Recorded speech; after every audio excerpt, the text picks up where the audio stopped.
Hey guys, welcome back to my channel. If you're new here, my name's Perry and you're watching Tesla DIY. I haven't been posting for almost a year now. Behind me is my brother's 2022 Tesla Model Y Performance. Today, we're to install these LED turn signals. So, this is like the third time I've installed turn signals for our cars. We do have the sequential individual LED turn signals that I've installed before on my personal Tesla Model 3. I'll leave a link up here. And today we have these pretty sleek looking, I'm pretty sure they're sequential. So we'll see how it looks when it's installed. And as far as wiring, I was told it's much easier than the previous lights that I've installed before. I do not have to run a wire to the turn signal side camera thing, so hopefully that's the case. So we'll pop one in off camera, and then that way I know what I'm dealing with, so when I show you on camera I will have a better idea. So let's jump right into it.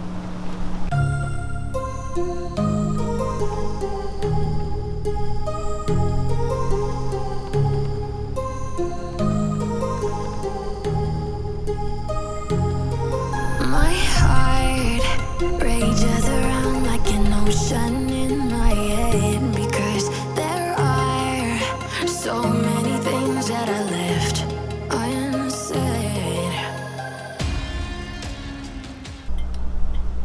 Alright, before I start removing anything, you could try doing it without removing your wheels, but I'm gonna remove the wheels just because it makes my job a lot easier. I could remove all the bolts, which there's 3 for the fog light, but taking it out you need more space, and also because these are 21 inch, so I'm assuming it takes up more space, so I'm just gonna remove it. So I'm gonna be using the SafeJack. I don't think they're called SafeJack anymore, but I can leave a link to shop.teslarotti for where you can get these. So I'm gonna put it up in the air, and before I do, I should probably loosen up the lug nuts. So these are the factory 21 inch, which has these cover. So remember, T always lines up with your valve stamp. So I'm just gonna use this pick tool, insert it, turn, and pull straight out like that. Put it aside, and then break the bar.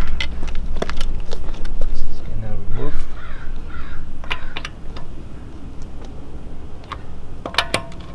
Or just loosen up all 5 of these. And it's a 21mm socket for the OEM lug nuts. So now I can put it up in the air.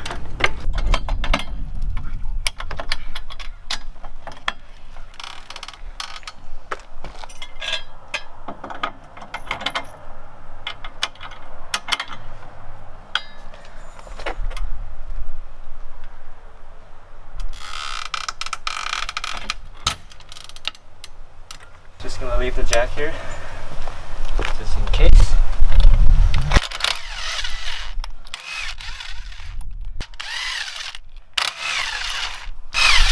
When you install it, make sure you do the star pattern and torque it to 129 foot-pound. Remove wheels with proper technique.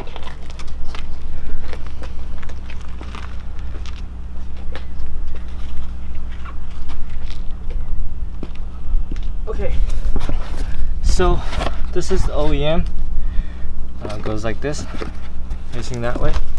So there's 1 screw here, 1 screw here, 1 screw here. So when you reach in, this is the correct side. So it's gonna be like that. So you're gonna reach in. The first 2 is right there, and there's 1 further down on the bottom side, and there will be wire harness that is clip into these two spots, or you have to use a plier to squeeze and push out, squeeze and push out. So these are star pattern screws that are Torx 20. So T number 20 star pattern.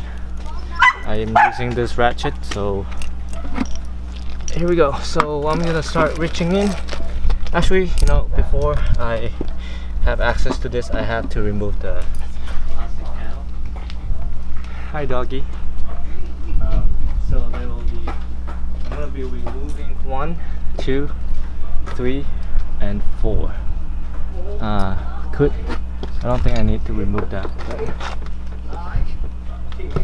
So remove this. Remove this. There you go. This one. There.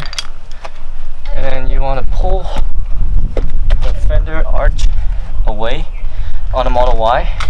On the Model 3 you don't have this. So you want to pull.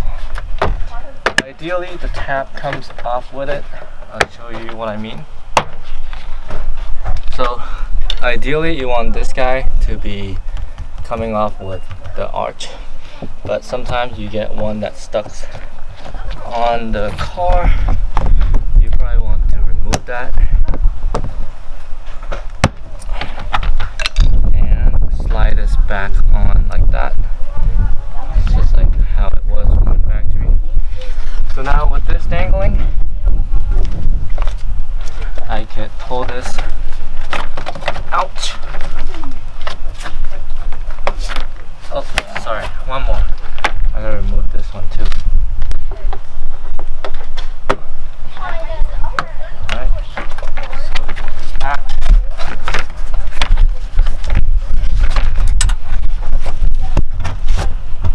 Alright, so we have number 1, number 2 on top, and then 1 on the far back. Again, Torx 20. And,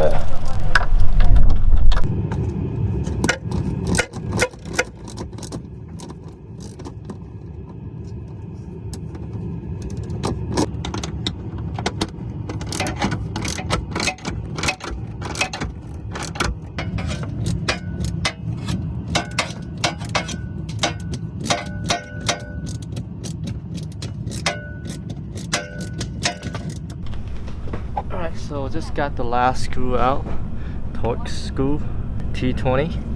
So next I'm gonna be unplugging the OEM connector, one that's right there.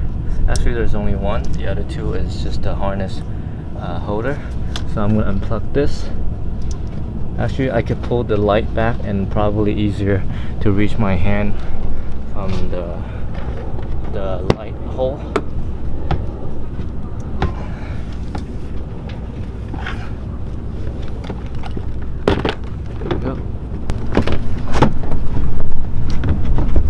This is the OEM light connector. So I'm gonna pull this red tap back, then I can unplug it.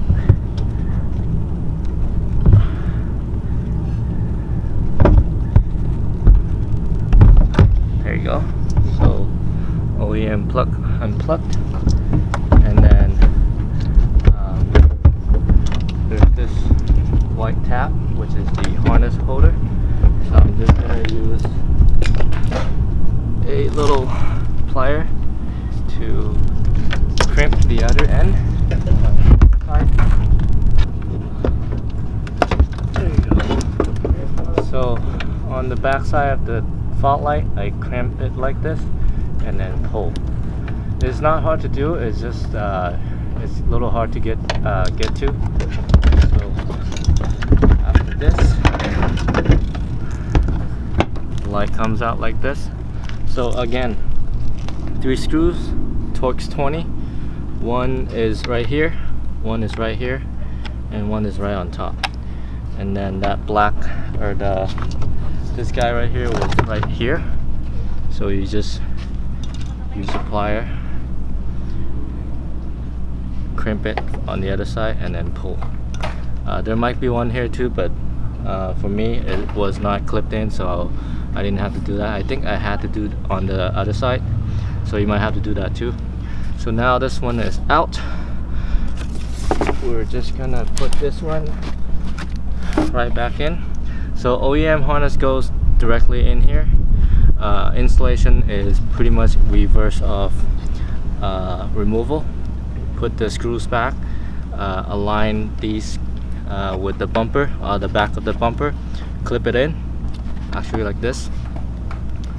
And then okay, so I was actually holding the OEM lights the whole time, so this is why the back of the new one should look like this, with the harness already in. So this is just a extender wire which has a female socket that goes directly into the OEM female or the male socket.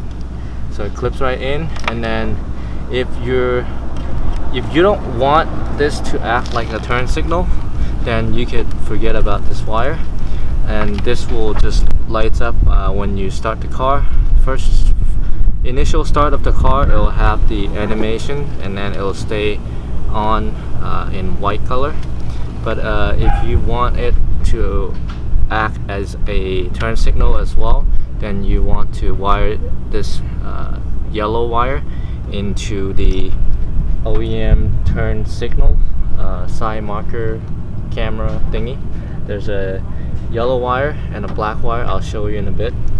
So I'm gonna put this in, tuck in the OEM connector, and then I'm gonna run this wire along the fender arch, and then I'll show you how to connect this part. Okay, so before I put the light into the bumper, I'm just gonna unbundle these wire because I know I'm gonna need it. I need the extra length to run it to the side camera, like so. And then I'm not gonna need this connector for my application. However, you're gonna connect this to the camera, may be different, but the way I do it, I'm not gonna need this connector. Instead, I'm gonna expose the wire just a bit with the wrong tool. Here you go. Now I'm gonna shove this in.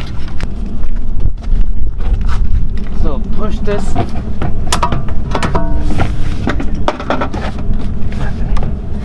Push this out of the way. If you have extra hand, that would be great. If not, you could do it yourself. So just align it, and then there's that push tap that already clips in, and all you have to do is put in the 3 screws, plug in the OEM connector like that. I'm going to show you in a bit. I'm going to put in the screws first off the camera. So the light is now in, so I'm just going to put this harness back in. And so there's a notch on here, and then you're going to match that one, so it's going to go like this.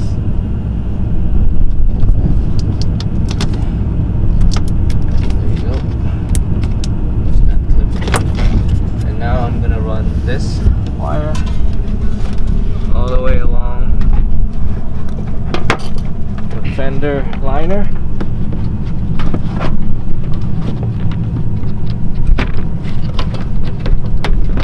You just have to peel it back, kind of.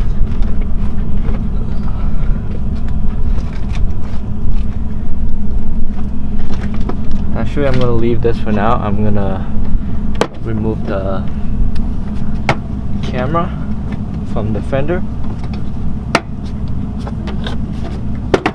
Looks like from the back. So this is the connector we're trying to get to, and it has the yellow.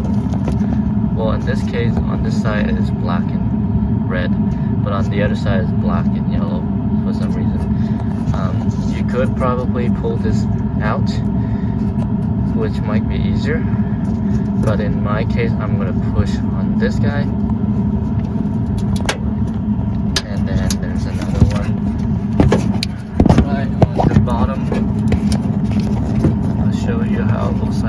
outside later. I'm gonna push.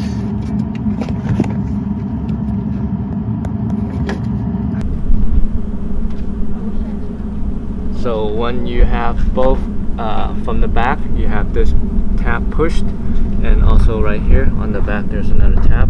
You push on both, and then that will release the camera off of the fender, and all you have to do is tilt it up like this, and then it'll come out. So this is what I was talking about. So you want to, from the back of the fender, you want to push this guy and push this guy at the same time, so it'll release it from here, and from then on you just pull it up like that. So now we have this wire, the yellow, the red. We want to tap into the red and join the yellow wire into it. So first you want to fish this wire from the back side. Okay, and then the way I'm gonna be joining the wire is I'll be using these Posi-tap. I'm gonna leave a link in the description to where I can get these on Amazon, affiliate link. You could use something else if you want, but this is for me, I find this is the best, easiest and the best connection. So you just slide this into the red wire and then twist this. It's got a needle that makes contact. It'll poke through the wire and make contact with the red wire here. Just turn this as much as you can, and then you want to open this tab, slide the yellow wire in. That's why I exposed the wire. So you just want to shove it in and close this cap. Probably want to. Hopefully you don't want to drop it. So I kind of want the.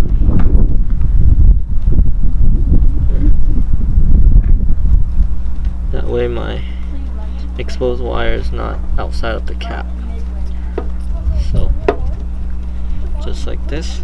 And before I put everything back, I'm just gonna turn on the car and see if it works.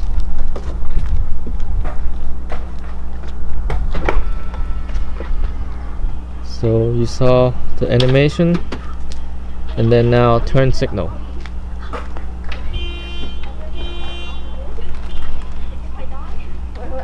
There you go. So now that everything is working as it should, so I'm gonna go ahead and start putting everything back.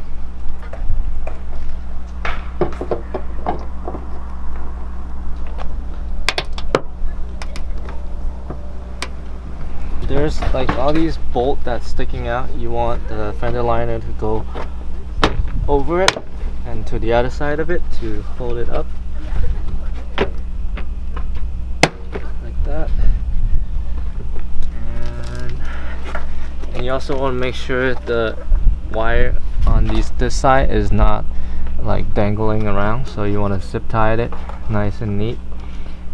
For me, it's not dangling too much, so I'm just not gonna worry about it. Also, this is my brother's car, so I don't really care. Okay, so just put all the push tab back in. All of them are the same, except for there's one that is longer, which goes between, will go through this and the fender liner. So the one that goes in here is the longer one. So, and you gotta put this one back before this, because this kind of covers it. Oh, and before I put the last long clip back in, you gotta push these clips back into on the bumper. So you want to align them, right? And then when you get to here, you want to tuck these two guys in like that, and then make sure the clip is still aligned with the hole. Sometimes it's at an angle and you try to push it, it'll damage it. So you want to make sure it's aligned, everything's aligned, and it should clip in nicely. And lastly, just put this guy back in. So now all we have to do is put the wheels back on, and we're ready to test it out.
Okay, so this is the final product. The installation was not too bad. And another thing I want to mention is that the kit does come with these two harness. I believe they're for those who don't have OEM fog lights for like the standard models. So you probably want to plug in this one end to the light, and then the other two ends probably goes onto the car, whatever module that has two connectors. And as well as this, again, I think this is the same yellow wire, so it has two of these guys. And then for any PimpMyEV product, you're gonna get a little care pack, a little keychain, and a little sticker with their logo on it. It's pretty cool. So again, I'm gonna leave the link to where you could get these lights, or if you're interested in the ones I have on my Model 3 or any other of their products, I'll leave a link in the description. Also, shout out to myself. If you want to pick up some merch, this is one of them. This is the comic style t-shirt. You can find all these different t-shirt design in the, I think right below the description of the video. There is a couple thumbnail where you could buy these shirts, or if you want to go to my channel, go to the shop tab, and you could see all the different t-shirt and stickers and stuff like that. If you're interested in picking up any of these, it'll definitely help me out, and I can make more video like this in the future. So thanks again for watching, and I'll see you guys next time. Bye. I already know what you guys are gonna ask is, how bright is this compared to the OEM fog light? So here it is. I mean, I don't know about you guys, but from the camera, this looks way brighter. It could be just that this is a floodlight and that is like a projected light. I'm not sure, but it sure looks like it's brighter. Yeah, so this, if I straight on with this light, this is as bright, because again, this might be a projected light. So, but from any other angle, aftermarket one definitely looks brighter. I'm going to close the garage and shoot it from the other side and see the light bounce on the garage door to see how bright it actually is. So the camera setting is obviously the same. So here it is. This is the light beam that is from the OEM fog lights against the garage door, and then this is the light pattern out of the aftermarket fog light. So as expected, this is more like a floodlight. It kind of spreads, while this one is very focused, so it looks actually a lot brighter at one spot, which probably is what you want. But aesthetically, I mean, from afar, this do look like it's brighter, although it may not be. But if you want your light output to be more spread out, that might be what you want. This is more projected, more focused, and one area only. So, and the temperature seems to be a little bit cooler too for this light. This is obviously more like a true, actually it might be more cooler than daylight. This I would assume is 5300 ish, is more like a daylight warm white. This is more like a cool white, so whichever one you prefer. So again, this is the aftermarket PimpMyEV light. This is the OEM fog light.